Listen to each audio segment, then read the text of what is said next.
Saturday, the 21st of September, 12:30 p.m, West Ham host Chelsea in the London Stadium in the Premier League. We need to get this win. The last 5 or 6 games against West Ham have been all over the place with wins, loss and draws.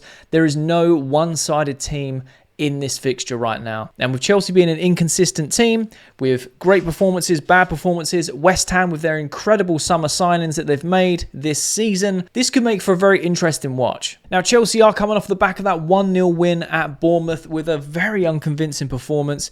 A goal that was set up by Jadon Sancho, finished off by Christopher Nkunku to secure us the 3 points, with that goal coming within the last 5 minutes of normal time. Will Enzo Marasca and his men go to London Stadium Saturday at the early kickoff and get the 3 points? In today's video, we will be going over the predicted 11 for Chelsea West Ham for this Saturday. I'm going to be choosing who I believe Enzo Marasca will select, as well as giving my opinions and thoughts on players who I feel should be getting some game time. So let's get into the starting 11. We are going to be starting with the goalkeeper.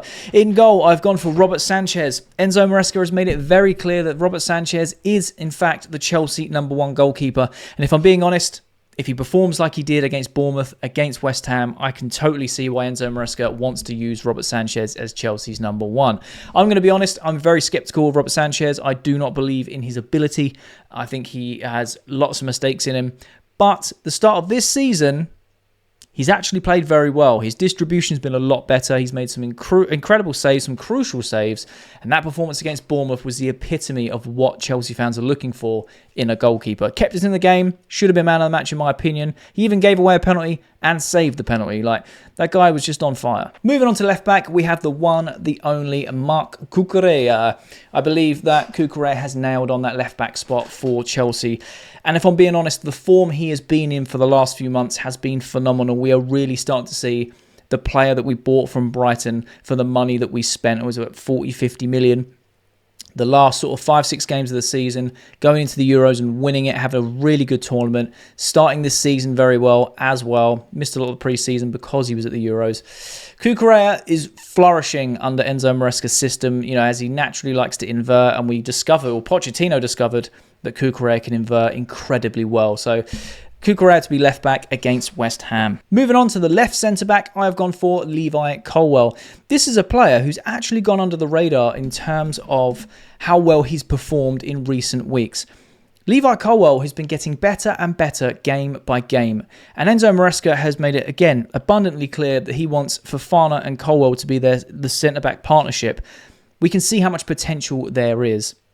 Levi Colwill is an incredible talent. I'm glad that we've kept hold of him. There was talks that we were going to let go of him over the summer. Glad that we've kept hold of him. If he is fit, he plays. He is the best left-footed centre-back at the club. And I believe that he should thoroughly deserves his start against West Ham. Moving on to the right centre-back, I have actually gone for Tosin.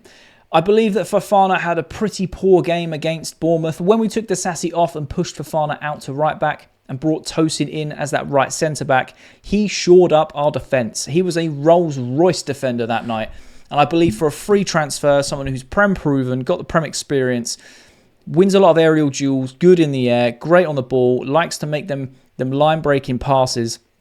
I would actually like to see Levi Colwill and Tosin as the centre-back pairing against West Ham. Moving on to right-back, I have chosen Malo Gusto. He is fit and available for the West Ham game, and my God, did we miss him against Bournemouth. We had to play Disasi or Disaster at right-back. And yeah, people made their thoughts known on my TikTok how much they despise Disasi. There has been some recent reports suggesting that Disasi is on the way out of Chelsea Football Club come the winter transfer window. To be honest, I would back it. I don't think Disasi is Chelsea standard. As much as I always back a Chelsea player until they give me a reason not to, he's been very inconsistent, has a mistake in him, and I just don't think he can cut the mustard. I do understand that his preferred position is centre-back and he doesn't get a lot of playing time, but him and Badiashile got a lot of time playing centre-back. They had so many mistakes in between them, and again, very inconsistent. So we do not want to see Disasi at right-back anymore.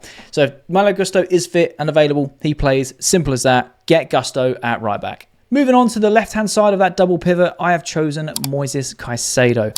This guy is having an incredible time playing as a number 6 in a Chelsea shirt. Again, from the turn of the year, from January onwards, he's been going under the radar of having consistently good performances. Now, I will admit, there's been a couple of performances this season where he's looked a bit off it. However, had a fantastic game against Bournemouth, and he loves this system where it's not all about running and pressing. It's all about keeping control of the ball, making them recoveries, and doing them sideways passes, and sometimes driving the ball forward. And I felt like Renato Vieira gave Caicedo the freedom against Bournemouth, and he had an outstanding game. So Caicedo has to play in that number 6 role. But who will pair Moises Caicedo in that double pivot? Now, personally, I would like to see Romeo Lavia play, as he is also returning from injury. However, I have a feeling that Enzo Marasca will play Enzo Fernandez, who is again returning after his illness against Bournemouth. He will be playing against West Ham. So we will be seeing a Enzo Fernandez, Moises Caicedo double pivot, more than likely, because I can't see Enzo Fernandez being dropped for no reason other than injury. Now, I do quite like Enzo Fernandez. I think he's a very technically gifted player, and I do believe that as a deep-lying playmaker, that's his best position. He can find a pass. He doesn't mind doing the dirty work. He's not a DM by any stretch of the imagination, but when you're next to someone like Caicedo who can do the dirty work, Enzo Fernandez can have them ball recoveries, pick the ball up, and try and find them forward passes sooner rather than later. So be interesting to see how Enzo and Caicedo play against West Ham's midfield, but Enzo Fernandez to pair Moises Caicedo. Moving on to left wing, and this is where things get very interesting because our front four is so interchangeable and we have so many options. And I want to go based off of partially what I think Enzo Marasca will select, but partially who I would like to see play there. Now, I would say that Jadon Sancho has done more than enough to warrant a start, especially on that left-hand side after his performance against Bournemouth. He was fantastic. He run the show, grabbed the game by the scruff of the neck, got the winning assist. Baller. However, there have been reports coming out this week that he's not quite at match fitness and they're trying to ease his minutes in and get his fitness up to match fitness. So, having said that, I would probably start Pedro Neto, who again, we are trying to manage his minutes. He did start against Bournemouth, had a very quiet game, couldn't really get involved. But I think Pedro Neto could start on that left, and again, Jadon Sancho could come on to replace him in that second half. I would really like to see Sancho start, I really would, but if he's not fit enough, we don't want to rush him. We want to keep him fit so we can have that rotation on the wing. So I would start Pedro Neto with Sancho to come on in the second half. Moving on to the number 10 position. Now, this is where I got a little creative with our attack. I understand what Enzo Marasca may do, but this is where my opinion comes in terms of what I've seen as a fan watching the games and what I think Enzo Marasca could implement to change a few of the tactics. We know that Enzo Marasca wants to play Cole Palmer in a more central position, but I would actually start João Felix as the number 10, and I'll tell you why. One, it's a rotation game for this long season. I believe that João Felix should be getting more minutes. And then you think, well, if he's going to play as the 10, what are you going to do with Palmer? We'll get to that in a second.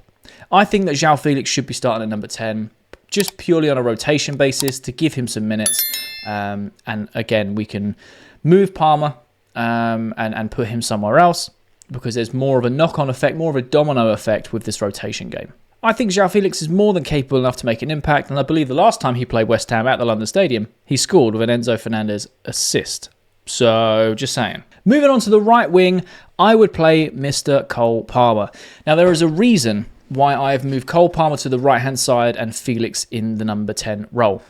If you look at the previous 2 games that Mr. Cole Palmer has played as a number 10, he has had very minimal touches of the ball than what he is used to having. And that is because Bournemouth and Crystal Palace did exceptionally well at marking off the central areas in our attacking third or their defensive third, which meant Cole Palmer was dropping deeper and deeper and deeper to receive the ball and getting extremely frustrated that he was being marked out of the game. Now, in both of those games, when he was pushed across to the right-hand side later on during the games, he had so much more success because he wasn't being so man-marked. They were trying to double up on him, but when you do it from a wide area, you're exposing your defence. So I believe that we can push Cole Palmer on the right-hand side, give Noni some well-deserved rest because he's played a lot of minutes. Some say that he didn't play his best against Bournemouth. He did have a very quiet game. So maybe we take this opportunity to rest him, put Palmer out on the right-hand side, give him that freedom of playing on that right-hand side, of allowing him to drift in and open the game up. If teams are going to double up and triple up on Palmer and he's on the right-hand side, you're going to have buckets of space for your left winger and your central attacking midfielder to exploit. So it doesn't matter where you're playing Palmer. If you play him centrally, they're just going to crowd around him and they just isolate our playmaker. Pushing him out on the right-hand side, he can do exactly what he did last season, this season, from the right. As he played most of the games from the right-hand side and naturally drifted in. So Noni Madueke to be rested, Cole Palmer to start on that right-hand side. And going up top, leading the line for Chelsea, the number 9 himself, I have chosen Christopher Nkunku. Now hear me out. I have been very public and I've spoke many, many times that I believe you get the best out of Christopher Nkunku behind the striker. And I'll quite publicly say that I could potentially have this wrong. The way that he plays, he's a very technical player, and a lot of our forwards, when it comes to the wingers, and the central options, they are Swiss Army knife players. They can play everywhere, right? And that's the whole purpose of what Enzo Marasca wants. He wants his wingers to be high and wide, very direct. He wants his number 9 to either play as a 9 or drop in as a false 9, and they kind of play together, very, very closely together. I genuinely think the way we ended the Bournemouth game is how we should start the West Ham game. I think Nkunku deserves more minutes. He's a world-class player that sits on the bench currently. He deserves more minutes. He scored the winner against Bournemouth, and I think Jackson, he played okay against Bournemouth, but again, quiet by his standards. A couple of chances that he didn't put away.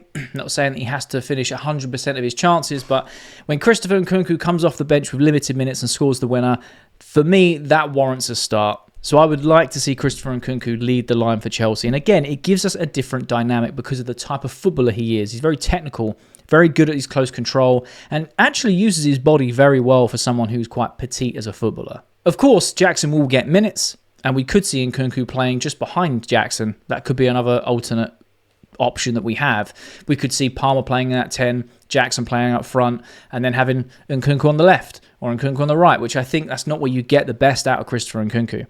So I would play him as centre-forward, leading that line as a number 9 for Chelsea. So that is my Chelsea's predicted 11, which is kind of what I think Enzo Marasca is going to play, plus my input of who I think should play against West Ham this Saturday, the 21st of September. I forgot what month we're in.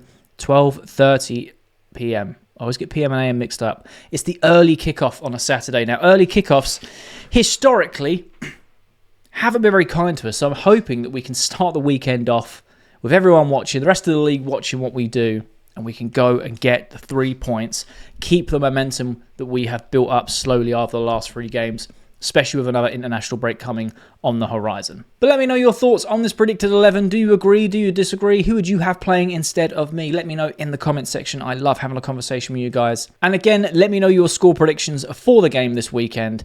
Let's hope that Chelsea get it over the line.